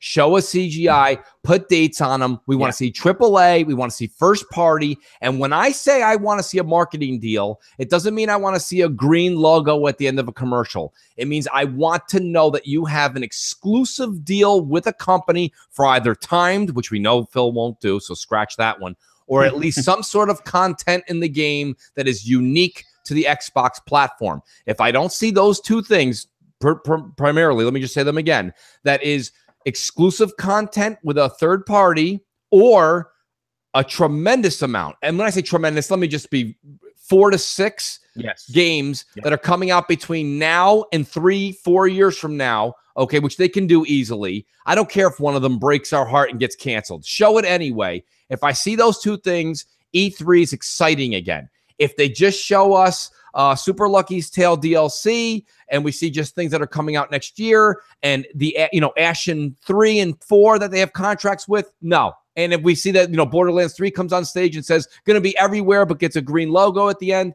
not enough. So they have to show and flex their muscles, even if it's something that's looking far out into the future. That's what I think is the only thing that really can save Microsoft on stage. So what do you think, Don? Well, what we're probably going to get versus what they need to win over the customer, is because there's two different things going on there. I really feel like what we're going to get is a very diverse lineup. I feel like the whole space that they're doing is a big part of that. It's going to be certain. I hate to say it's going to be certain things that just not going to resonate with certain core Xbox gamers. I would say VR is one of those things most likely we're going to be seeing. In regards that they have to deliver on timeframes. I will 100% agree with on Mooch on that. Is if you deliver on a promise, tell me it's going to be there. We've had to wait for several years with no info, so show that customer that paid off for that. Does that make sense? No, it makes actually makes perfect sense. Yeah. If you're going to be showing cutesy titles, you have to back it up with a baller title, right? Yes. One for the adults, right? So for every one of those, you have to match it with the other. You have to have a little bit better roadmap between those type of titles. And that's not just this E3. That's going forward, right? you know, games have landed where they've landed this year so far, but you have to have a little bit better planning and realizing if you have a diverse portfolio, you have to make sure you cover both audiences. That's very split and very divided. The thing I would love to do, and this has just been a dream of mine ever since I've gone to E3 back in the early days, and we live in a digital world now. There is no reason why you cannot bring the E3 experience to the home of the consumers. I know it takes work. Yeah. I know it takes a lot of work. I know what work it takes behind the scenes, but it can be done. And that puts the game in the consumer's hands and takes it out of the media's hands. Right. That puts it into the voice of the people that maybe hold a little weight amongst the other individuals, all that sort of stuff. Bring that experience home to the consumers. Allow them to preload all the demos. Dude, that is a fantastic idea. Goodness. Don't have wallpaper up. You just have a black screen. You just know there's X number of titles you're going to be able to play. After E3 show conference, shuts it down. Shut down the server. Yeah. It's unlocked. Boom. You can go ahead and play those same games that people are playing on E3, and now you're talking, and now you're sharing. Yeah, dude, I got to tell you, my God, that is a fantastic idea. Why haven't they thought about that? Considering this is such a digital age, it takes a lot of footwork. It takes, and Don, bravo for the thought. We have talked about that on prior shows, and I can't remember who debunked it, but it may have even been you. The issue with that is, boy, you want to talk about the things that are on the E3 floor that are coming out well in advance are really staged demos, and a lot of times they're playing on PCs. Yep. So that's a very hard thing to put through on their system now and have a lot of uh-ohs and oops. And if that leaves a bad taste in your mouth, you're out. You're already done before the game even gets a true chance to breathe. So as much as that's very aggressive, Don. That's very aggressive. That's like, hey, you put Don in charge. This is what's going to happen. And I know it takes a lot of work. But like a premise is that this would take a lot of work, right? Right. Because you're right. It's not only on PCs, but also on dev kits, where obviously substantially more powerful than the hardware that we have under our televisions, right? So you have to take it to a certain level, but you plan it. Okay, well, now you're not planning 6 months out. You're planning 2 more months out earlier to make that happen, right? And that's what it would take. Now, would it cost more? Would it divide the team? 100%. Would it put more stress on there? I guarantee it's going to do all those things, right? Right. But the end result, the payoff, if you do it right. Well, do it with one title, Don. I don't know about all of them. Well, you can do it with the first-party exclusives. Yes, yeah, things that you have control over, right? And then you set the precedence going forward for other publishers to start thinking in that same light. I think you'd be able to do some where the games are coming out a year from now, but I don't think you could do the ones where the games are a few years out.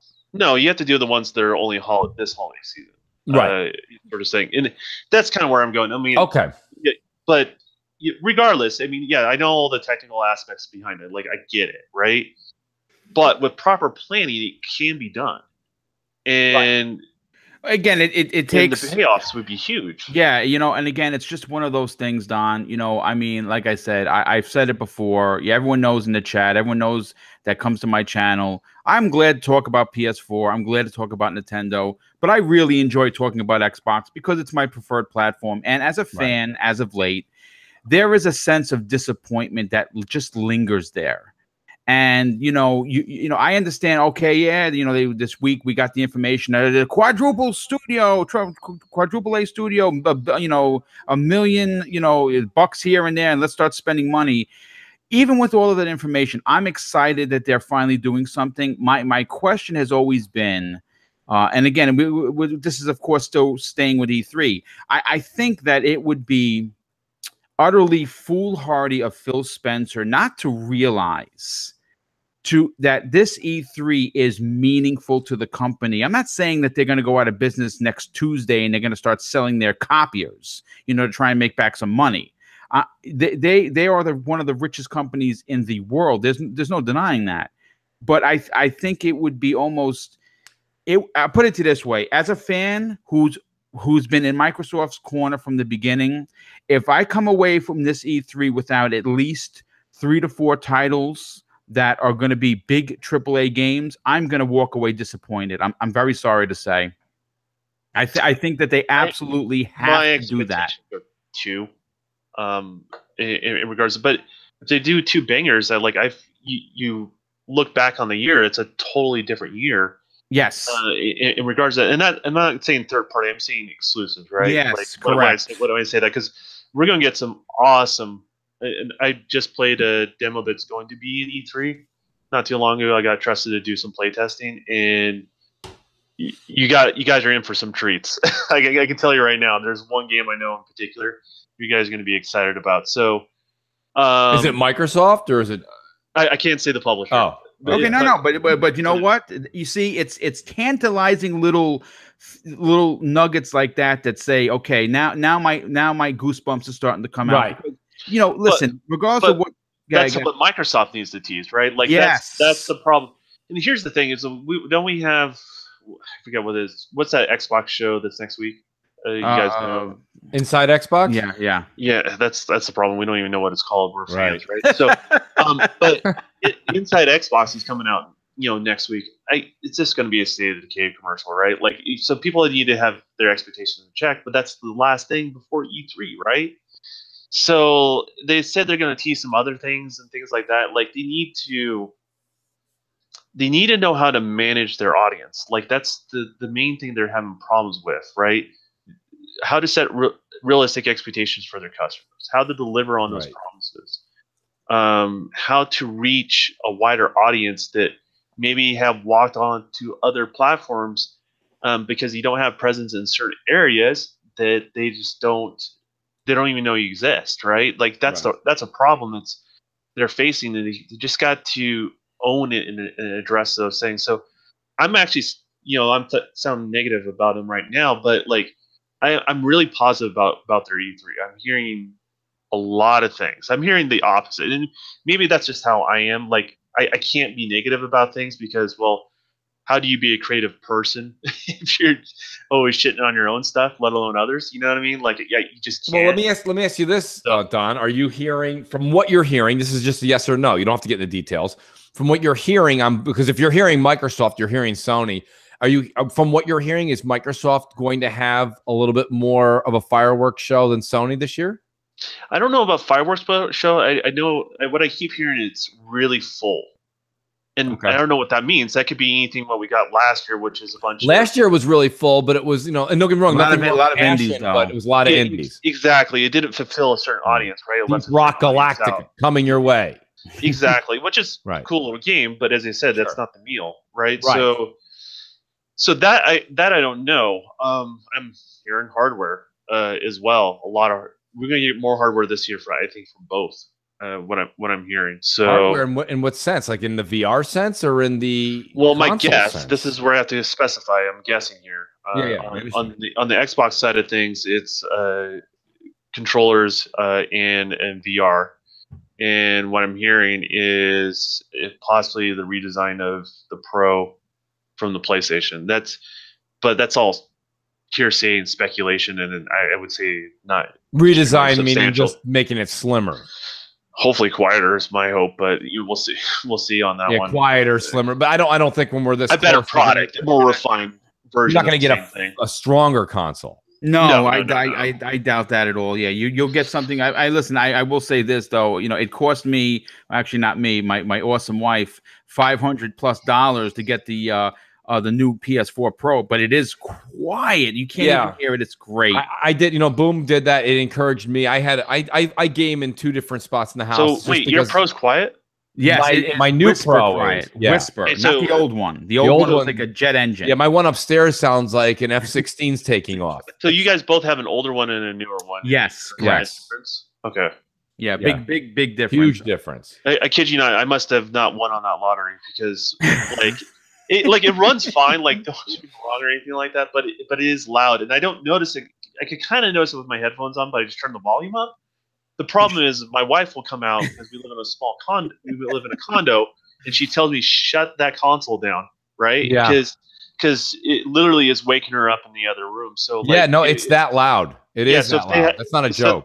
Yeah, if they have a quieter one, like even if it's just like the same thing, just doesn't wake up my wife, I'll go to GameStop tonight and buy one without a doubt. Well, you know what? You can actually get a decent chunk of change for the one you have that's loud. They're not going to discount you because it's loud. Yeah, so no, I got a lot of money for mine. Yeah, I think I got $240, something like that. Yeah, you'd only be walking out, Don, paying maybe $150 out of pocket, and you probably can get a bundle somewhere. I don't think you can't get the God of War ones. I got the last Star Wars Battlefront 2 bundle, which I got to tell you, I tweeted out pictures of it. I was pleasantly surprised at how nice that looks. I'm not a custom console guy. The reason people go, Mooch, why would you buy a custom console? You always say you don't like custom consoles. Well, you can't even see mine because of the entertainment center. But listen, if I'm going to go spend the money and one comes with a game in it, yeah, I want that one. Call me old fashioned, but or just call me a Mooch. I'll take the game. So I got I had Battlefront 2 for Xbox One X, but now I have it for my PS4 Pro. Why would I just walk out with a vanilla PS4 Pro? That comes in the white or the black, and it has no game in it. I'd rather get the one with the game. So, Don, if you can get one of the bundle, you're better off. And if you don't want the game, just send it to Mooch. Yeah, Moochism is in full force. Listen, I'll be honest with you. I'll pay a lot more for that just so I can finish Horizon Zero Dawn and not have my wife be upset at me for playing with it. Right? That is so worth the money. The worth. Yeah, I agree. But listen, I know you guys have to go, but I do have a bonus question that I want to add regarding E3, and I'll take it, but I want to read it to you guys. I want to read it to the chat because I want to hear what they have to say. What E3 announcement from any company could literally make you jump out of your seat? And I want to lead this off because I put out a tweet earlier this morning because I have the Killer Instinct fight stick. Now that thing is worth about $500. It's in storage. I just don't have the room. We have a small apartment, so I want to do an unboxing. So I wanted the community's thought on it. But I'm going to tell you this right now: if we get a proper Killer Instinct 2, my neighbor underneath is going to find dust coming down her head because I'm going to jump so high and come down so hard on the floor. It's going to be ridiculous. What announcement could logistically? Because listen, I'm going to be 48 this year, and yeah, I'm the old man in the room, but I still get goosebumps and excited for announcements. And an announcement that big for me, because I'm a gigantic Killer Instinct fan, would be like they would knock it out of the park. What would you guys think would be exciting for you? Okay, well, neither of these are realistic, but if one can be, because there is rumor, and again, we were talking about it on Wednesday, the one that's a little bit closer to home that would make me excited is Quantum Break 2. Nice. And one that's really far-fetched. So, guys, this is not going to happen. I haven't even heard a whisper of it. But if you really want to say what would get Mooch excited is a deal again where Xbox got Left 4 Dead 3. Nice. That would be one that would make me fall out of my chair. You know what I mean? One. Yeah. You had 1 and 2 exclusively on Xbox. To say 3 would be exclusively on Xbox is not crazy. But it would be Quantum Break 2 to be realistic, because I can sit here and I can be as critical as I want, but I'm a big fan of Sam Lake. I'm a big fan of his artistic talent. I like the way he writes. And shout out to the Welsh gamer who said something really great. He's like love Moochisms, and he seems to make me laugh every time he makes one. Sam Lake has a way of making me very intrigued to play his game in the mechanical sense, and he really gets me and gets my attention on the narrative.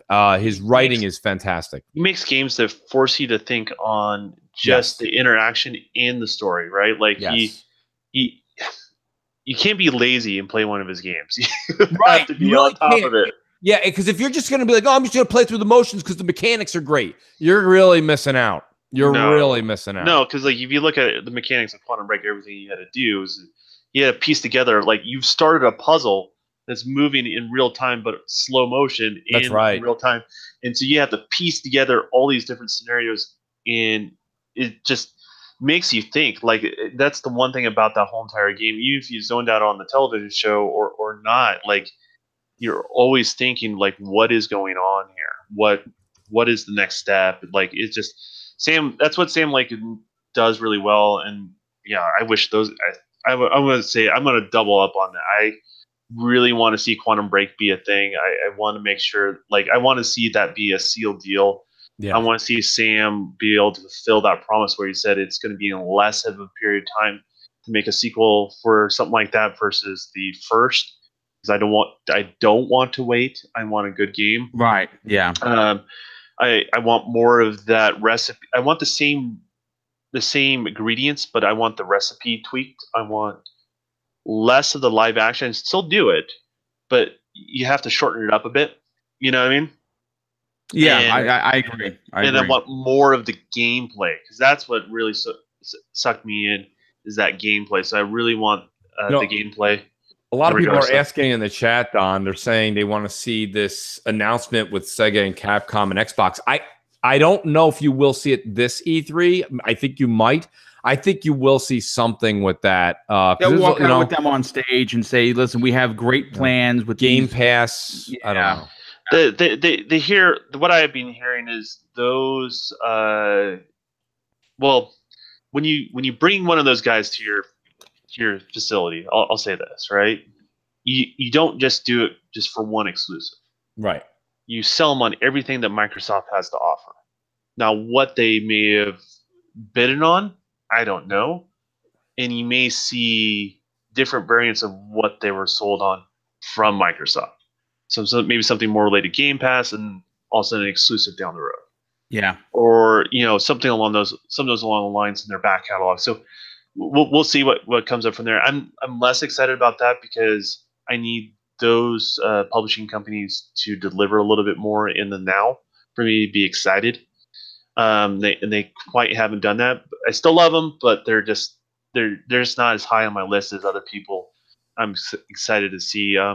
One of the other ones it's always the rumor, right? Like, and I don't know how substantial any of them are on this particular one, but the whole idea of what people keep talking about with Perfect Dark and being more of that spy type thriller in the original character. I'm not talking about the one we got on the 360, but the original character that we got on the N64 was phenomenal back in the day. So be able to take that same premise and go future with that Blade Runner type atmosphere of that sort of thing, that sparks my interest. That gets me excited. I think ever since Metal Gear kind of went too open world, I think that stealth genre kind of died off a little bit for me. So I want to see it kind of come back in a little more focused experience, to be honest with you. All right. Well, listen, guys, I got to tell you, you both knocked it out of the park. The chat has been nothing short of amazing. Second week in a row. Big, again, this show, this dream of mine would not have been made possible if it wasn't for people in the chat, people on Twitter, people on YouTube showing up to the channel, you two guys showing me guidance and kind of just, laying up, the groundwork for me to do this. So once again, thank you guys for being on the show, the chat. Thank you guys for everyone coming out. And Mooch, I think everyone knows where they can find you, but I still like saying it. Where can people find you if they're looking to, send the Mooch some games? Yes, absolutely. Well put, actually. Thank you for that intro. That's a great way to introduce me. I'll say this much. So I'm Mooch on Xbox Live. You guys know that.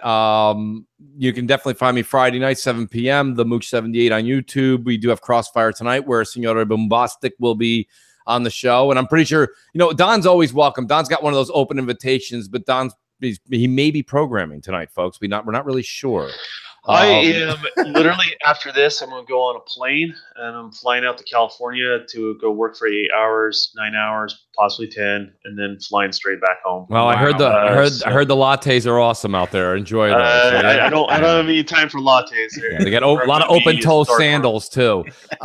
Listen, and then we got M&C Mornings, which I believe this week we're actually taking this week off for Mother's Day. So we haven't announced that yet, but with Mother's Day and everything going on, Sunday is just a book day with family. So we will be back next Sunday, regular, time, 11 a.m. on Sundays. But yeah, thanks, Boom. It's been a lot of fun. This was a great show. And it's funny because when you guys know from Crossfire, sometimes I kind of stack the deck with guests. Yeah. I like having a lot of people on, hence the term Crossfire. It wouldn't be really Crossfire if it was just like me and Boom just staring at each other with a clock between us. So It was, but this is a great idea that you have, because breakfast shows, you know, shows like MNC, shows like Breakfast with Boom, shows like CCC that are on Wednesday mornings. You guys, it's a chance to just grab a cup of coffee, relax, enjoy some banter back and forth, some good opinions, and it was a pleasure always to be here with Boom and Don. So thank you very much, Boom, for having me. Dude, listen, I cannot thank you enough. And Don, you know what? Even more so. I mean, you know, you're getting ready to get on a flight, and you still took the time to be here. So thank you so much for that. You know, that's you say thank you, but you know, thanks to you guys. Like, to be honest with you, I wouldn't have a voice for. I mean, I would joke around about this, but Mooch knows his history. Like, Zaire gave him a shot and gave him a voice, and you know, I show my respects to Zaire as well because of that. But you know, you gave Xbot a voice, and Xbot's the person I ran into in this community, and vice versa. I believe Boom, you just spent a lot of time on Mooch's channel, also on Mel's as well. So like, you know, I literally wouldn't be here. The original plan, and I tell this story a lot, but I was only supposed to do 3 shows, and I was supposed to be out. But somehow Xbox convinced me to stay, and it started with that, and then it started with all you guys inviting me over. So I'm more than happy to share. I realize there's a huge gap between the developers and gamers, and I'm just here to try to fill that void, to give you guys a better understanding of everything, and empower you guys as gamers to be able to get more of what you honestly want from us. So, you know, honestly, from the bottom of my heart, thank you to everyone here, everyone that visits us. And I think the best way to get a hold of me and what I'm doing is follow me on Twitter, which is @TheDon_KTR. Nice. Cool. Well, listen, well said, Don. Yeah, perfectly well said. And of course, thanks again for everyone tuning in. And I will see you next Friday with my 2 guests, which I'm going to announce midweek, and they're just as big as the Don and Mooch. Thanks again, everyone. Have an awesome day. Peace.